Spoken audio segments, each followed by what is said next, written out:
하나님만으로 충분한가라는 제목을 가지고 은혜를 나누겠는데요. 하나님께서 직접 돌판에 새겨주신 이 십계명의 구조와 형식을 보면 매우 독특하다는 것을 좀 알 수가 있습니다. 1계명부터 4계명까지의 말씀은 하나님과의 관계에 대한 계명이다, 우리가 그렇게 알고 있죠.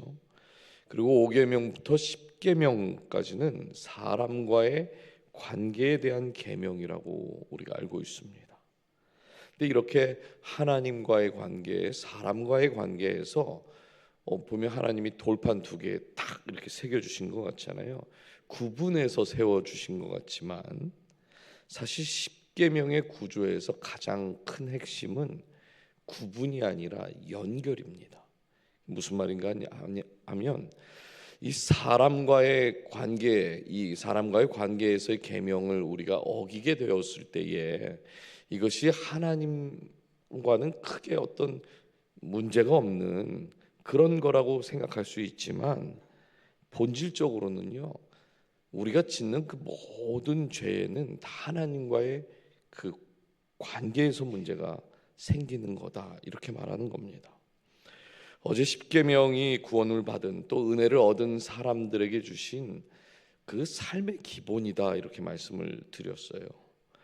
이 말의 전제는 우리가 예배를 통해서 드리는 고백들이 있습니다. 하나님은 선하시고 하나님은 전능하시고 하나님 너무 좋다, 하나님이 우리의 인도자가 되시고 우리를 지키시는 분이다. 우리가 예배를 통해서 그렇게 하나님을 고백하잖아요. 근데 이 하나님에 대한 이 예배에 대한 고백과 삶에 대한 이 고백이 따로 떨어져 있지 않다라는 거예요. 십계명에 있어서 가장 큰 특징이 바로 이것입니다. 연결, 예배의 고백, 삶의 고백이 연결되어 있다 하는 것이죠. 요한일서 4장 20절부터 21절을 한번 보십시오. 누구든지 하나님을 사랑하노라 하고 그 형제를 미워하면 이는 거짓말하는 자니 보는 바 그 형제를 사랑하지 아니하는 자는 보지 못하는 바 하나님을 사랑할 수 없느니라. 우리가 이 계명을 주께 받았나니 하나님을 사랑하는 자는 또한 그 형제를 사랑할지니라. 눈에 보이는 형제를 사랑하지 못하면서 어떻게 눈에 보이지 않는 그 하나님을 사랑할 수 있다고 말할 수 있냐? 그건 안 된다는 거예요. 그러니까 하나님 사랑과 형제 사랑이 연결되어 있다는 거 우리가 이거 잘 알고 있는 겁니다. 그런데 제가요, 우리 성도님들이 하나님을 얼마나 사랑하고 계신지를 사실 잘 몰라요.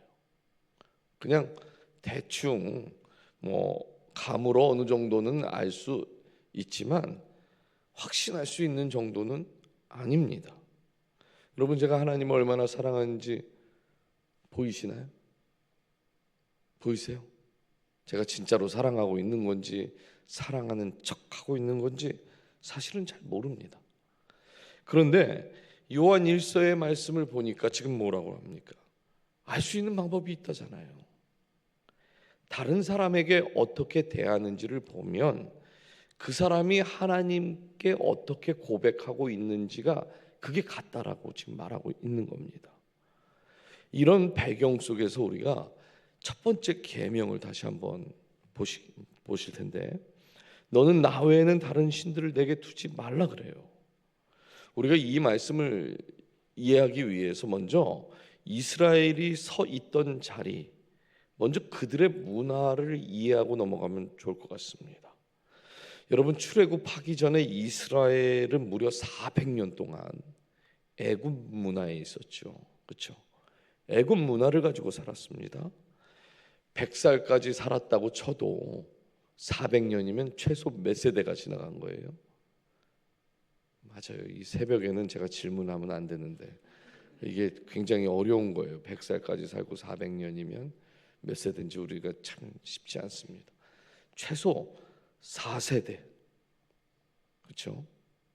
시내산에 있는 이 이스라엘 백성들은 이민 4세대라는 얘기예요.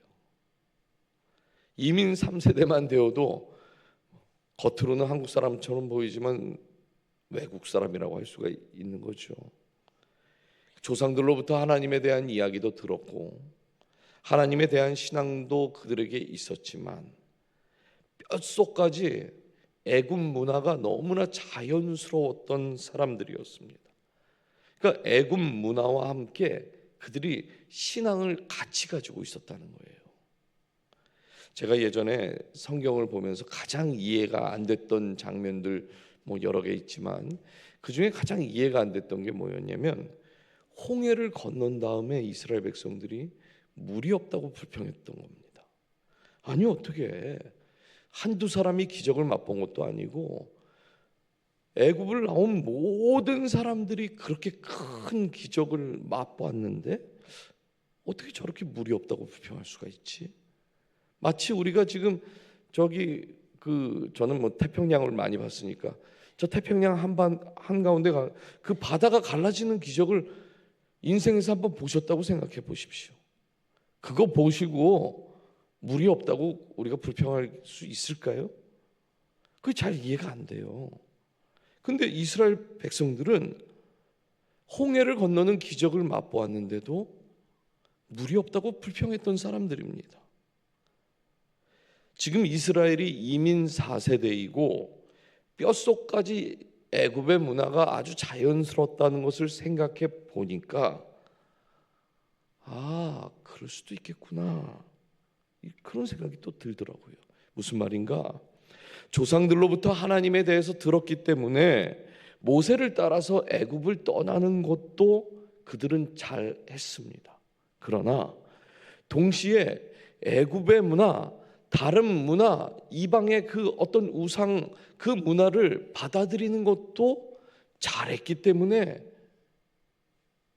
마음에 안 들면 뭔가 불평하는 것도 이들은 자연스러웠던 거예요.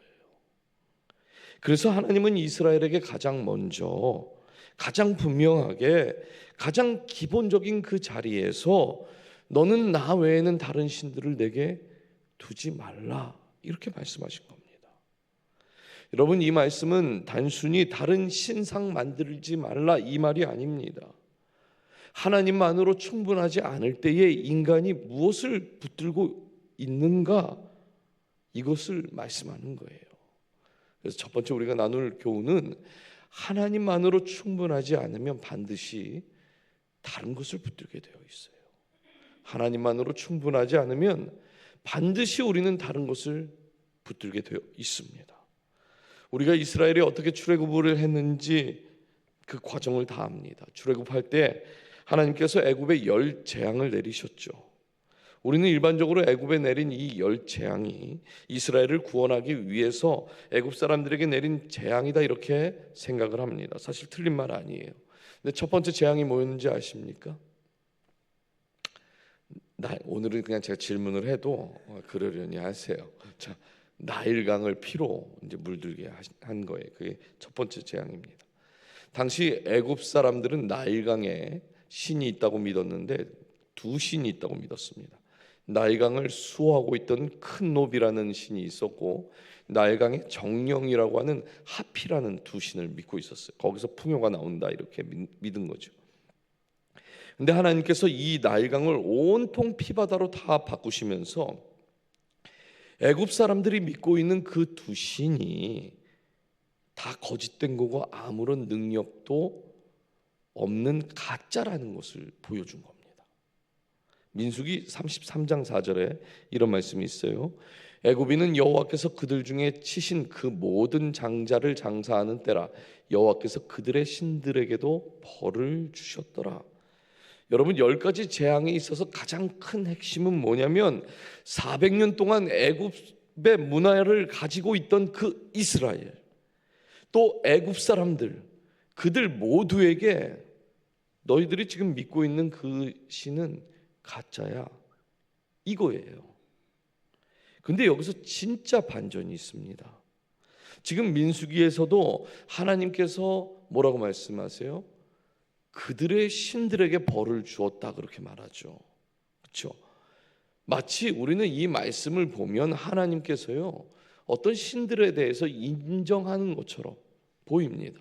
애굽이 믿고 있던 신들도 있고 저 어디 아람 아수르 다른 나라들이 믿고 있는 그 신들이 다 있는 것처럼 우리는 생각이 되지만 하나님은 단 한 번도 다른 신을 인정한 적이 없다는 거예요. 하박국 2장 18절과 19절 말씀입니다. 새긴 우상은 그 새겨 만든 자에게 무엇이 유익하겠느냐? 부어 만든 우상은 거짓 스승이라. 만든 자가 이 말하지 못하는 우상을 의지하니 무엇이 유익하겠느냐? 나무에게 깨라 하며 말하지 못하는 돌에게 일어나라 하는 자에게 화 있을진저 그것이 교훈을 베풀겠느냐? 보라, 이는 금과 은으로 입힌 것인즉 그 속에는 생기가 도무지 없느니라. 여러분, 지금 하나님께서 뭐라고 말씀하시는 겁니까? 나무에 뭐라고 새겨놓고 신이라 부르고, 돌에다 뭐라고 새겨놓고 신이라 부르고, 금과 은을 씌워놓고 거기다 신이라고 불렀기 때문에 마치 그것들이 진짜 있는 것처럼 보이지만 지금 뭐라고 하는 거예요? 아무것도 아니래요. 아무것도 아니랍니다. 아무리 그럴듯하게 눈을 갖다 만들어 놓고 귀도 만들어 놓고 입을 다 만들어 놔도 보지도 못하고 듣지도 못하고 말하지 못하는 거, 이거 다 뭐라는 거예요? 우상이라는 거잖아요. 여러분, 우상은 누가 만든 겁니까? 사람이 만든 거예요. 우상은. 그렇죠? 사람이 만들어 놓고 거기다 신이라 불러놓고 거기서 안정을 찾고 거기다 복도 빌고 다 하는 겁니다. 그런데 하나님 지금 뭐라고 하는 거예요? 그거 아무것도 아니야. 가짜야. 지금 그걸 말하는 거예요. 오직 하나님만이 유일하게 살아계셔서 보고 듣고 말하고 인도하고 계시는데 그 하나님을 지금 누가 봤다고 하는 거예요? 이스라엘이 봤다는 거예요. 이스라엘이. 너희가 보았지 않느냐? 홍해를 가르는 걸 보았지 않느냐? 10가지 재앙을 내리는 걸 보았지 않느냐? 근데 여러분, 우리가 여기서 참 아이러니한 사실 한 가지를 발견하게 됩니다. 하나님께서 홍해도 가르게 하시고 10가지 재앙뿐만 아니라 하나님께서 기적을 많이 보여주셨어요. 하나님 외에는 다른 신이 없다는 것을 수도 없이 지금 이스라엘에게 보여주고 계신데, 그리고 절대 이걸 어기지 말라, 나 외에는 다른 신을 두지 말라, 이렇게 말씀하시는데, 놀랍게도 이스라엘 역사에서 가장 잘 지키지 못하는 계명이 이 첫 번째 계명입니다. 왜 이런 일이 생기게 된 걸까요? 어제도 말씀드렸지만 이스라엘이 볼 때요, 이방 나라들이 너무 부러운 거예요. 그 사람들이. 만약 이스라엘이 지금 노예도 아니고 다른 이방 나라들보다 더 잘 사고 풍요로웠다면 이방 나라들 그렇게 부러워하지 않았을 겁니다. 이스라엘이요, 하나님을 안 믿고 다른 신 섬긴 게 아니에요. 문제는 이스라엘보다 이방 나라들이 훨씬 더 풍요로운 것처럼 보였다는 거죠. 군사력도 이스라엘보다 강한 것 같고 더 부유하고 훨씬 더 넓은 땅을 이스라엘 말고 다른 나라들이 차지하고 있었습니다. 그러니까 누가 봐도 이방 나라가 더 매력적인 거라는 거예요. 그래서 이스라엘은 왜 저 이방 나라들은 저렇게 잘 살고 있는 거지? 왜 저 이방 나라들은 군사력이 저렇게 좋은 거지? 어떻게 저렇게 강한 군사력을 만들 수 있었던 거지? 무엇이 저들로 하여금 저렇게 부유하게 만든 걸까? 계속 바라봐야 하는 하나님은 안 바라보고 이방 나라들이 어떻게 하고 있는지 그것만 바라보고 있는 거예요. 그들이 뭘 하고 있는지 듣고 있습니다. 여러분, 우리도 그렇지 않습니까? 우리가요, 우리는 사실 입시에 대한 좀 그 두려움은 좀 적어요. 그 대학 떨어졌다는 우리 아이를 아직까지 제가 본 적은 없습니다. 어떻게든 가요. 근데 한국은 고3이 되면은 그 입시 마귀가 판을 친다고 하잖아요. 그러니까 입시에 아이들이 대학 가는 것이 가장 중요합니다. 이 고3만 되면요, 애들이 교회를 안 나온대요. 그래서 실컷 교회 와서 수능 무슨 특별 기도회 하면 막 와갖고 부모님들이 주여 하고 그렇게 열심히 기도하고 예배를 하고, 저 어떤 학원 보내나, 야 주일날 교회 가지 말고 학원 가야 돼, 이런다는 거예요. 이게 뭘 얘기하는 겁니까? 우리가 하나님 한 분밖에 없다, 하나님이 우리 가정의 주인이시고 우리 자녀들의 주인이시다라고 고백하면서 뭘 보는 거예요? 다른 집 아이들 더 좋은 학원 보내는 거, 이거 들여다보고 있는 거예요. 그래서 그 집 아이가 더 좋은 대학 가면요, 아이고 우리도 학원을 보냈어야 되는데 학원 못 보내갖고 그렇게 됐다고. 똑같은 겁니다. 지금 이스라엘이요, 그들이 부러워하는 요소들을 꼼꼼히 살펴보니까 뭐예요? 그 이방 나라 사람들이 믿고 있는 신이 와, 힘이 세네, 지금 이렇게 생각하는 거예요. 제가 이렇게 말씀드리는 이유가 있습니다. 여러분, 이스라엘은요 조상 대대로 하나님을 믿었습니다. 그런데 그들의 현실은 지금 어때요? 노예잖아요. 하나님을 믿었으면 우리를 가장 강대한 나라의 백성으로 만들어 주셔야 되는데, 하나님을 믿었는데 왜 자기들이 400년 동안 노예로 사냐는 거죠.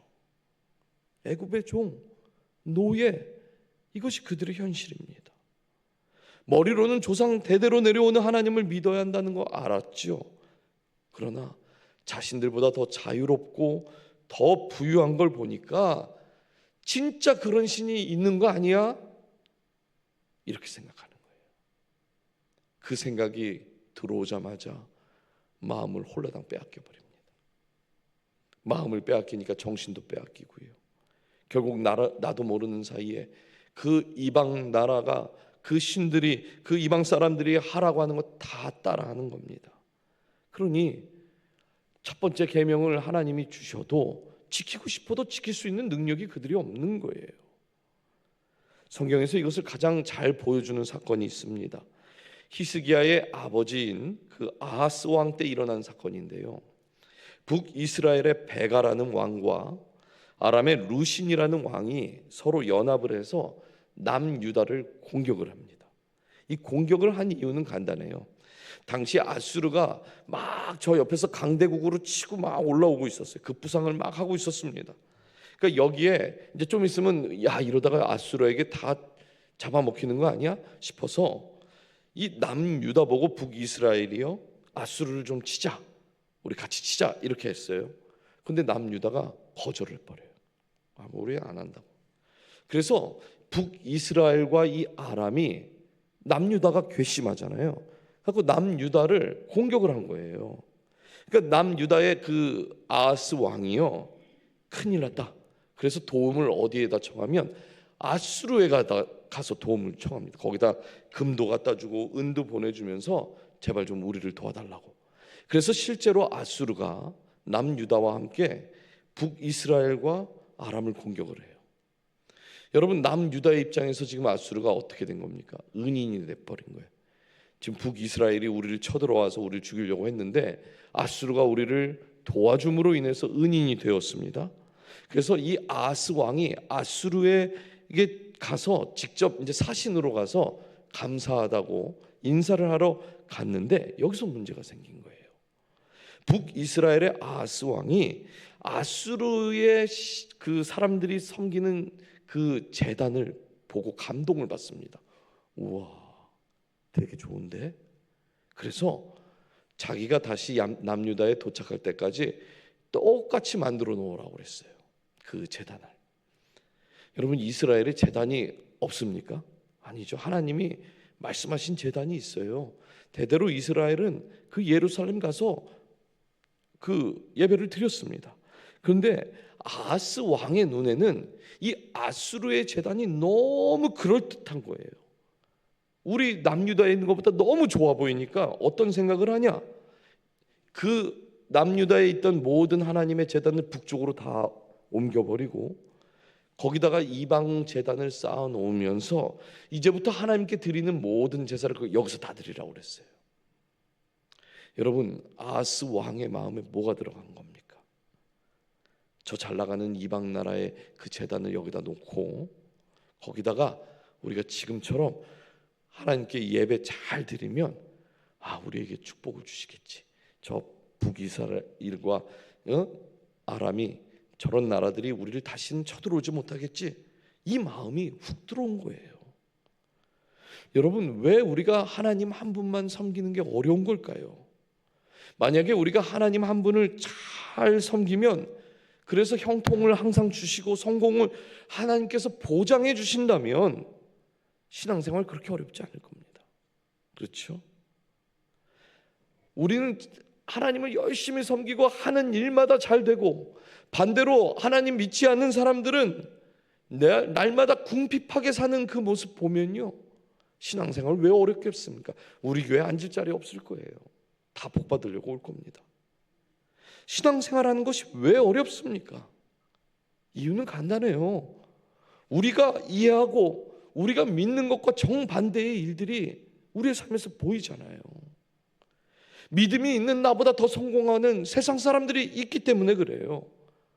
믿음이 있는 우리 자녀들보다 더 높이 올라가는 세상 자녀들이 있습니다. 그걸 보면 내 신앙이 초라해 보이는 거죠. 근데 여러분, 신앙이 원래 그런 겁니다. 신앙이 원래 그런 거예요. 예수님께서 공생애를 시작하시면서 마귀에게 시험을 받으셨습니다.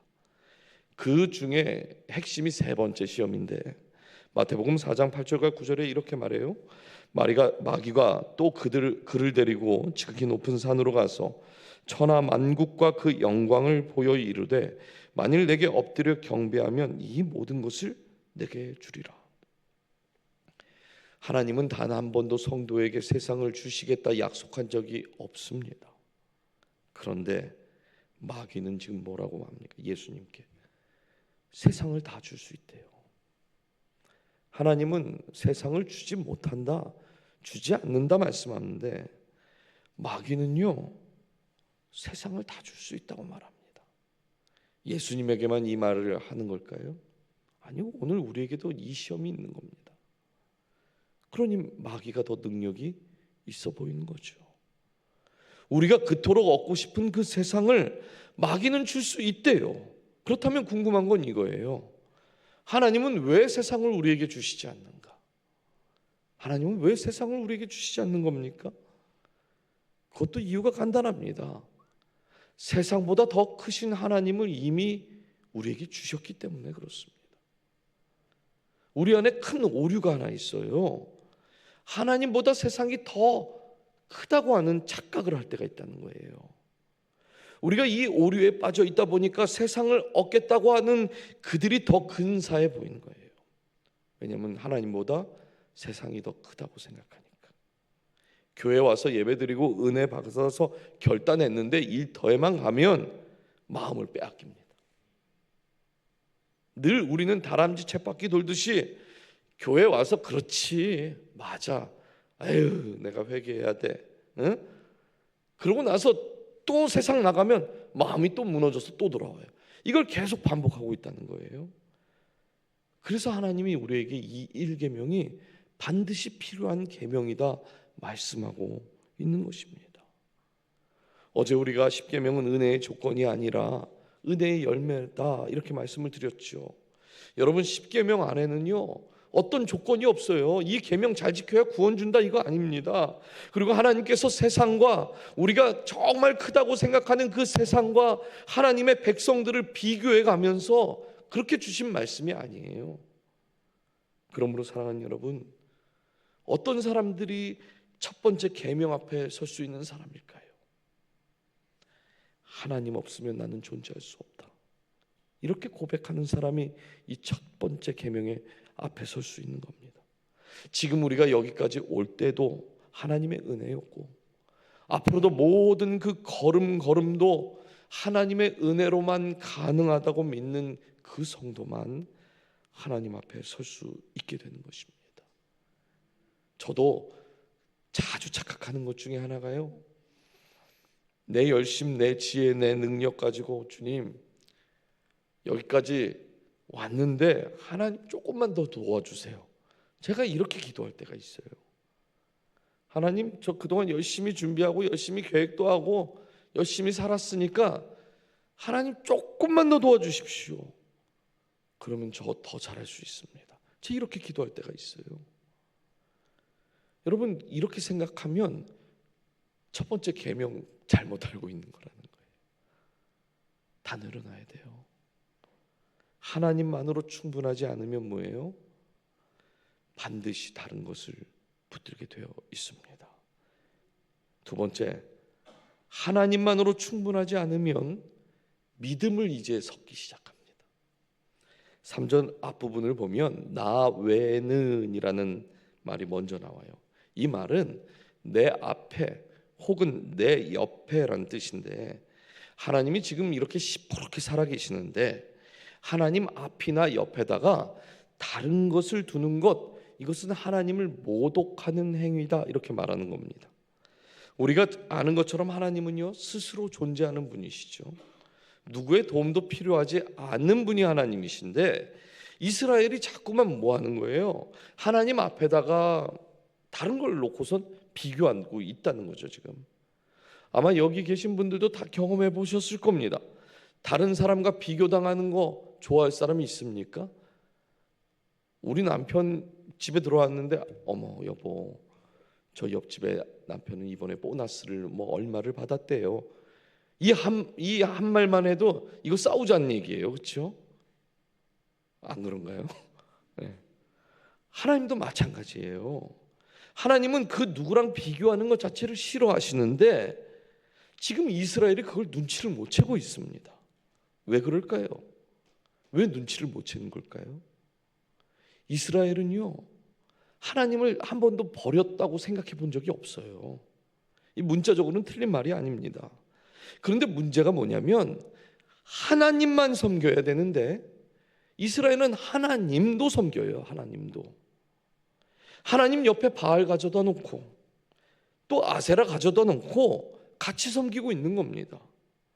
나에게 이것도 유익이 되고 저것도 유익이 된다 싶으면 아이고 하나님도 좋고 바알도 좋고 아세라도 좋고 나에게 다 좋은 거네. 그러니까 못하라 버려, 그걸 다 같이 섬기면 되지. 지금 이런 거예요. 근데 이런 이스라엘에게 제동을 건 사람이 있습니다. 열왕기상 18장 21절을 보십시오.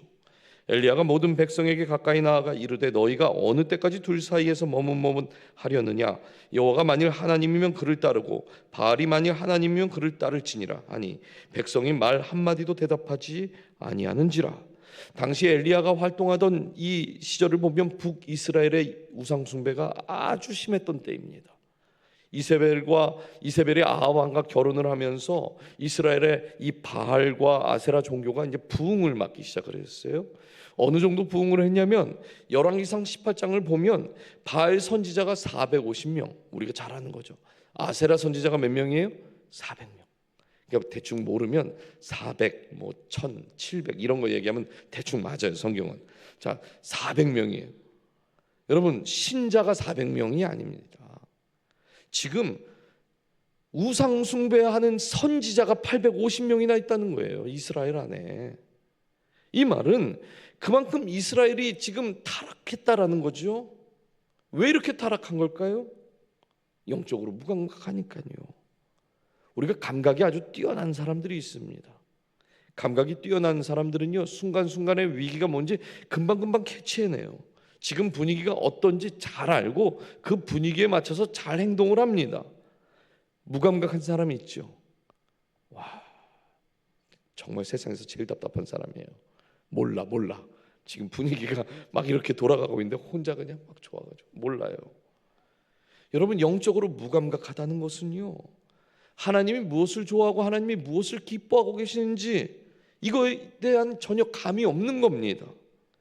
영적인 세계가 보이지 않는 거예요. 그러니까 하나님도 섬기고 동시에 바알도 옆에다 가져다 놓고 아세다도 앞에다 가져다 놓으면서 우와 많은 게 좋은 거 아니야? 이렇게 화려한 제단 있으니까 그 화려한 제단 여기다 갖다 놓고 하나님 여기다 집어넣어서 우리가 예배드리면 하나님 좋아하시겠지, 이런 생각하고 있는 것입니다.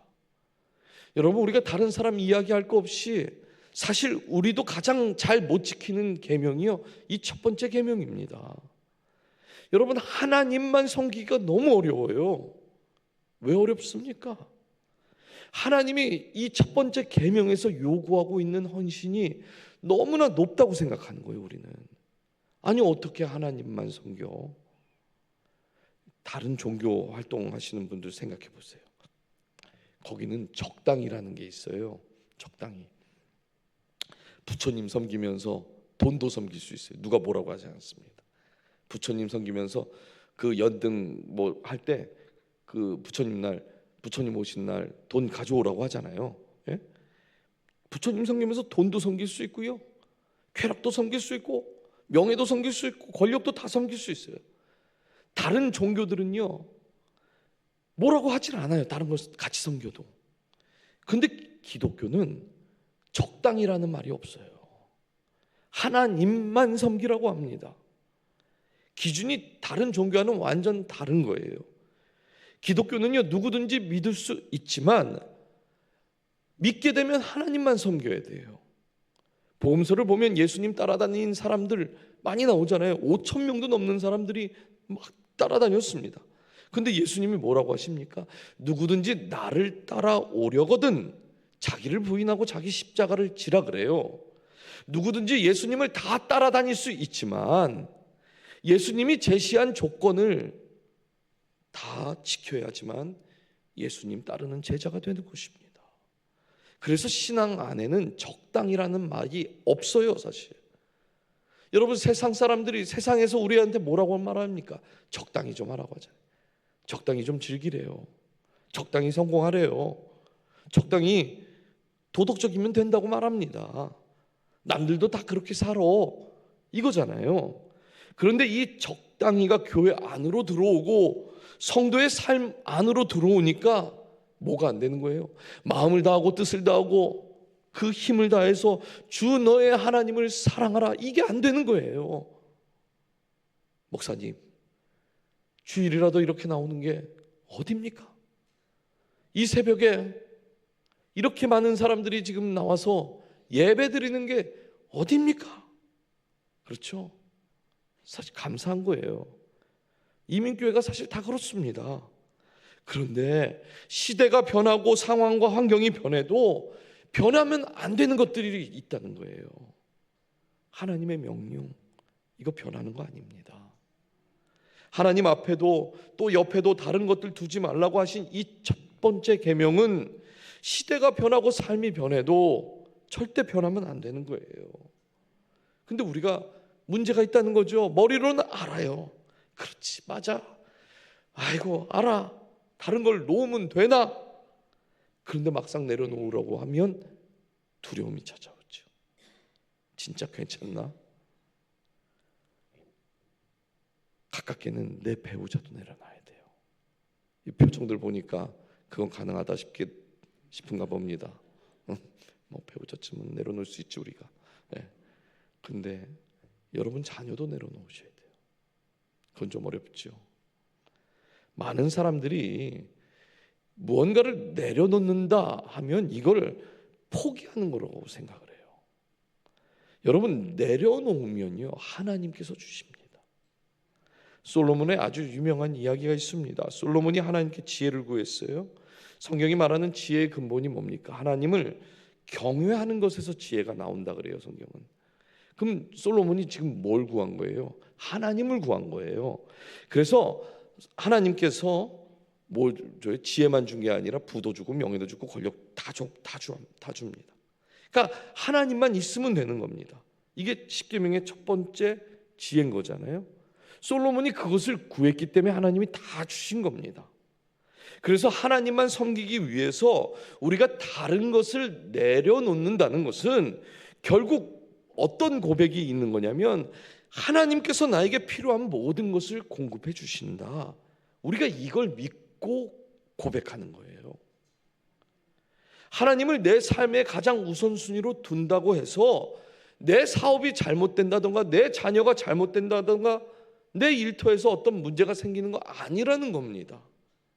하나님만 믿는다는 것은 하나님이 주신 배우자, 하나님이 주신 그 자녀들, 하나님이 주신 직장, 일터, 그 교회, 하나님이 주신 모든 것들을 잘 누리라는 거예요. 누리라는 거.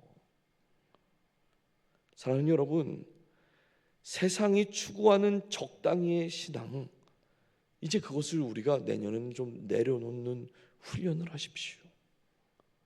적당히 하는 신앙은 신앙 아닌 거예요. 그래서 첫 번째 계명이 십계명의 가장 앞에 있는 이유가 있는 겁니다. 이 첫 번째 계명이 잘 지켜지면 나머지 9개의 계명이 자동으로 지켜져요. 그런데 이 첫 번째 계명이 잘 안 지켜지잖아요. 나머지 9개 계명도 안 지키는 거예요. 사실 10계명이 연결되어 있다 그랬죠. 하나님밖에 없는 사람이 하나님을 떠나서 누군가를 미워하고 살인하고 간음하고 도둑질할 수 있겠습니까? 그런데 하나님을 떠나면 다 가능해져요. 누군가를 미워하는 것도 가능해지고요, 말로 사람을 죽이는 것도 가능해지고요, 간음하고 도둑질하는 것 다 가능해집니다. 하나님 떠나면 쉬워요, 그거는. 그러나 하나님을 떠나지 않는 사람, 내 인생에 하나님이 전부라고 고백하는 그 사람, 먼저 그의 나라와 그의 의를 구하는 그 사람, 이 모든 것을 주시겠다고 약속하신 그 하나님을 믿는 그 사람은 절대 그렇게 못하는 거예요. 그래서 첫 번째 계명이 우리에게 어쩌면 가장 중요한 계명인 것입니다. 내 인생에 하나님만으로 충분하면 나머지는 충분하지 않는 것들을 못 알아 붙들고 있습니까? 쉽게 포기할 수 있는 거죠. 그러므로 올 한 해 또 내년에 여러분의 가정 가운데 이 첫 번째 계명, 우리가 그렇다, 하나님만으로 충분하자. 우리 교회도 다른 게 아닙니다. 하나님 주신 그 말씀으로 충분하자. 그 말씀을 사모하고 하나님을 사랑하면, 그 하나님이 우리 교회의 가장 첫 번째가 된다면 하나님이 주신다잖아요. 하나님이 여실 것입니다. 그 은혜를 우리 모두가 누렸으면 좋겠어요. 이제 말씀을 맺겠습니다. 오늘 우리는 첫 번째 계명에서 하나님만 충분하지 않으면, 하나님만으로 충분하지 않으면 다른 것을 붙들게 된다, 이것을 보았어요. 하나님으로 충분하지 않으면 우리가 믿음을 가지면서도 동시에 그 애굽에 있었던 이스라엘처럼 다른 것도 같이 붙들고 거기에 믿음과 다 섞어버리는 삶을 살게 되는 겁니다. 그러면 결과가 무엇인가? 영적으로 무감각해진다는 거예요. 신앙생활을 하면서 지금 어떠한 흐름으로 우리가 흘러가야 하는가 나만 모르는 거예요. 나만. 지금 특세해야 되는데 잠이 쏟아진다, 나만 모르는 거예요 지금. 여러분, 하나님께서 우리 교회에 깨라고 말씀하세요. 하나님만으로 충분하니까 그걸 붙들라고 말씀하십니다. 해결책이 아주 간단해요. 우리의 예배의 고백, 또 우리의 삶의 그 고백이 일치시키는 거예요.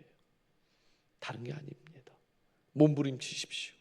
오늘 들었던 말씀, 나에게 주셨던 어떤 교훈, 도전이 있다면 오늘 이 자리를 떠나시기 전에 어떤 도전이 나에게 있었는지를 잘 생각해 보시고, 그리고 하나님, 오늘 내가 이것만은 꼭 바꿔보겠습니다, 그렇게 결단하고 한번 체인지해 보세요.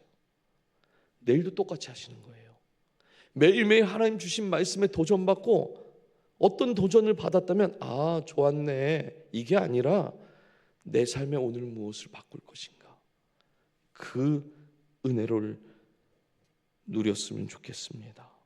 하나님만으로 충분한 삶, 하나님이 채우시는 그 충만한 삶을 살아내는 저와 여러분, 또 우리 교회가 되기를 주님의 이름으로 축복합니다.